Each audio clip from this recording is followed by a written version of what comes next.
હાલો તો હું બનાવવાની છું મુઠિયા ઢોકળા। એમાં કોબી છે, ગાજર છે, દૂધી છે, મેથી છે, પાલક છે, આદુ મરચાં લસણ છે। પહેલાં તલ નાખીશું, પછી નાખીશું ચણાનો લોટ, અને આવે છે ભાખરીનો જાડો લોટ, બાજરાનો લોટ, મીઠું આવશે, ખાંડ આવશે, અને પછી આવવાનું છે લાલ મરચું। લાલ મરચું નાખ્યા પછી આવશે હળદર, ને હળદર પછી આવશે ધાણા જીરું, અને બધું બરોબર મિક્સ કરવાનું છે। અને પહેલાં નાખીશું ગરમ મસાલો, હિંગ હજી બાકી છે બાપા, કેટલું બોલું, મારામાં શું શું યાદ રાખવું। અને નાખવાનો છે ખાવાનો સોડા, અને માથે નાખશું લીંબુ।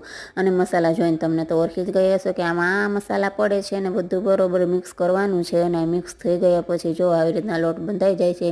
અને આ મારા રાજકુમારને આજ ડિમાન્ડ હતી કે મારે મુઠિયા ઢોકળા ખાવા છે, તો શિયાળો છે તો શાકભાજી બહુ સરસ આવે છે, તો મુઠિયા ઢોકળા બનાવવાના છે। પાણી ગરમ થઈ ગયું છે, અને ઢોકળા પણ બફાઈ ગયા છે અંદર।